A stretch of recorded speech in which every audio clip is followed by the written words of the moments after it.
Olá, seja bem-vindo à primeira aula do curso de materiais no Blender 3.1.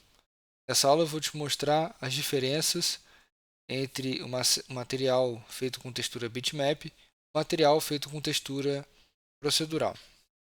Vamos lá. Bem, aqui eu tenho um material que eu baixei do site Polyheaven. Esse site disponibiliza diversos materiais e texturas HDR, inclusive alguns modelos que você pode baixar gratuitamente. Os materiais disponíveis nesse site são muito bons, têm uma alta qualidade e o que eu vou mostrar aqui não se refere à qualidade do material, mas sim algumas características que podem limitar o seu uso ou melhor, assim, você vai usar de acordo com as suas necessidades, né?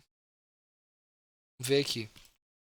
Esse aqui se chama material Asphalt Underline 02.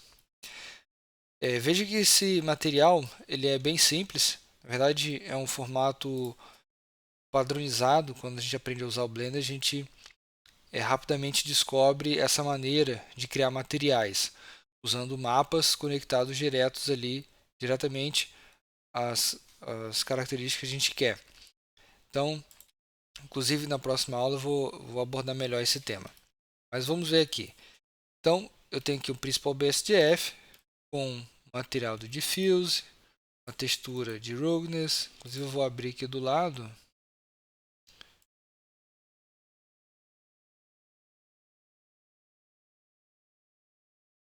Roughness, Diffuse está aqui, normal e Displacement. Estão conectados aqui. Vamos ver como é que ele fica na nossa visualização. Como vocês podem ver, esse material ele é uma foto tirada de um asfalto e por ser uma foto ele tem uma qualidade muito boa e entrega para a gente uma resposta aqui realista, né? Um render bem realista. Mas nós não podemos fazer mais nada aqui, né? Não temos muitas opções de alteração. Eu posso trabalhar no Roughness usando um Color Ramp, aumentar ou diminuir o Roughness. Eu posso alterar as cores do Diffuse usando um filtro de cor também, mas no máximo isso. Eu posso alterar a escala aqui, vou colocar por exemplo 5, escala 5. E nós vemos o primeiro problema das texturas de bitmap, que é isso aqui. Quando você altera a textura, ela fica multiplicada assim. Quando a gente trabalha com uma textura procedural, esse problema não existe. E por que ele não existe? Porque a textura foi calculada. Então você pode multiplicar, dar zoom, diminuir, aumentar quantas vezes quiser, que não vão aparecer essas falhas aí. Porque você pode fazer uma combinação de texturas de modo que elas não se multipliquem dessa maneira. Eu vou mostrar aqui a vocês agora um material que é totalmente procedural. É um asfalto também, mas que possui outras características. Por enquanto eu vou desconectar isso aqui e mostrar aqui a vocês.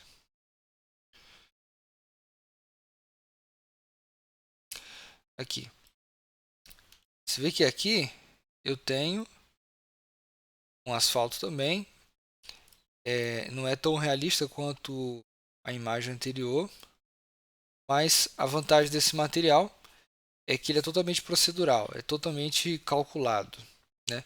Então, se eu der aquele zoom, aumentar, diminuir, eu não vou ver aquelas falhas que apareceram no material anterior. Inclusive, vou até colocar aqui um mapping para a gente poder visualizar isso.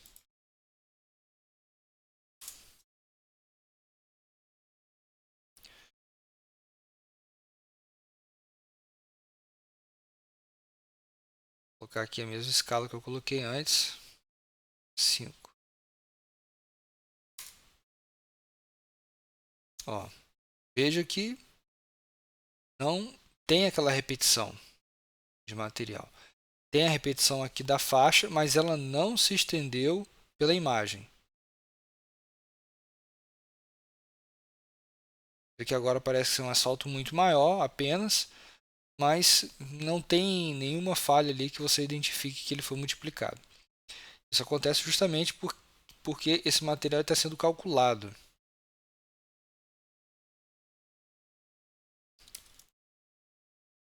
Uma outra característica aqui desse material procedural que eu criei é a possibilidade de edição.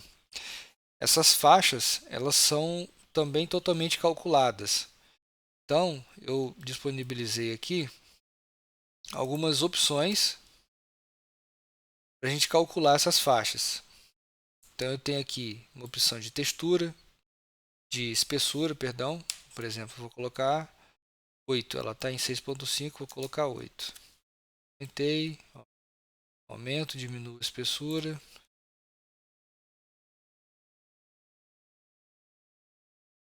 Eu posso alterar as distâncias. Vou tentar um zoom aqui para poder ler melhor.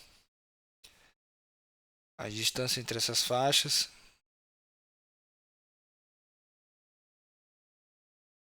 Posso alterar a posição. Vou botar aqui para 10.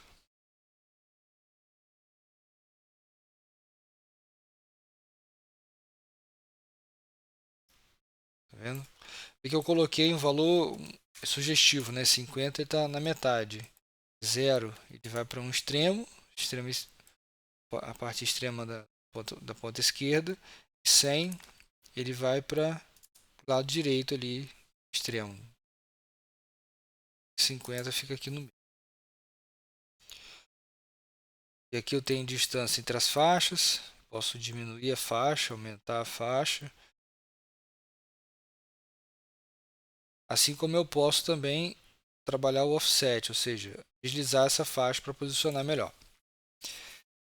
Esse aqui é um exemplo bem rápido para você poder entender diferenças claras nos materiais bitmap e nos materiais procedurais.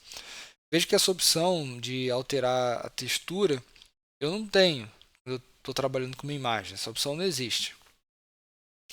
Vou te mostrar agora a diferença de tempo de renderização. Vou ver aqui, eu vou apertar aqui em Rendering, clicar nessa aba. Vou mostrar alguns renders que já estão prontos. Ó. Slot 1, eu fiz esse render aqui dessa cena com aquele asfalto totalmente procedural. Tá aqui, perdão. O asfalto, perdão, totalmente bitmap. Esse aqui foi feito com aquela imagem bitmap. Então você vê aqui que ele levou 4 minutos e 13 segundos para entregar esse render finalizado. Aqui eu estou usando somente esse material que eu baixei. Nessa opção do slot 2, eu estou usando o outro material, esse material que eu criei, que é procedural. Vê que ele demorou mais para renderizar, ó, 5 minutos e 59 segundos, ou seja, levou praticamente 6 minutos. Né? Enquanto o primeiro levou 4 minutos. Então, por que isso acontece? Veja bem, o material procedural ele é calculado. Então, quando o Blender vai fazer o render, ele precisa verificar quais são as tonalidades, qual é a cor, qual é o brilho, iluminação, tudo de cada pixel. Então, quando a câmera emite o raio do pixel, emite o raio em um pixel para fazer esse cálculo, e você está usando uma textura bitmap, ele vai encontrar ali uma informação de cor na mesma hora, porque ele tem informação de cor da foto e depois ele vai calcular as reações dessa cor com a luz, né, da rugosidade. Então é um cálculo rápido. Agora, no cálculo procedural, quando o Blender emite esse raio e pega ali no pixel, quando ele encontrar ali aquele ponto que ele vai calcular, o que ele tem que fazer?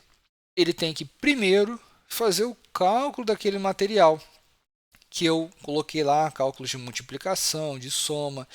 Então, esse cálculo vai ser feito toda vez.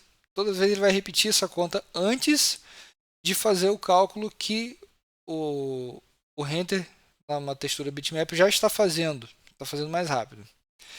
A solução para isso, para esse problema, para evitar esse longo tempo num render de textura procedural, é eu fazer esse cálculo antes. Então eu posso pegar essa textura procedural e transformar ela numa imagem normal também. Isso eu vou mostrar mais para frente ao longo do curso. Mas só para você já ter uma visualização, é assim, ó.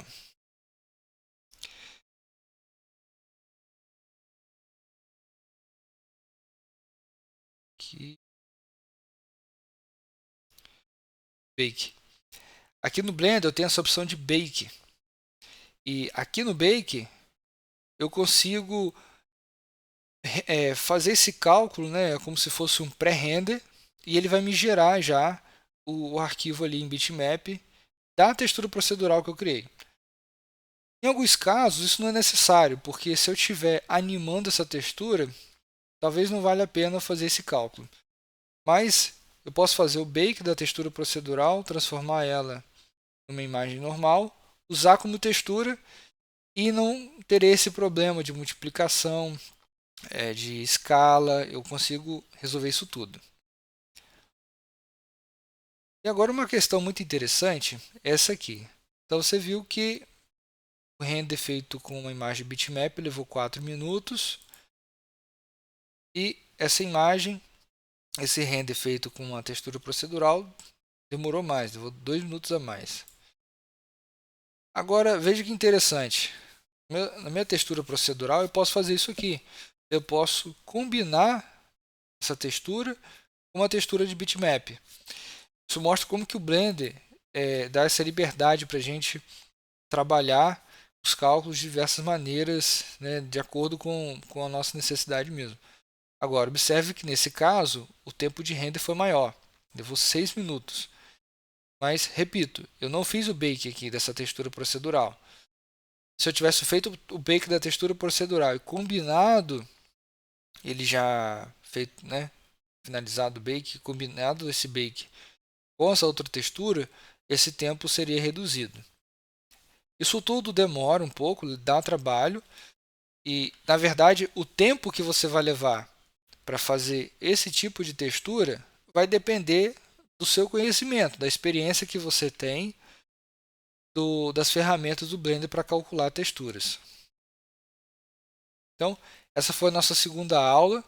Mostrei aqui as diferenças básicas, assim, mais claras, entre um tipo de textura procedural e uma textura bitmap. Na próxima aula, nós vamos aprofundar mais em outros temas.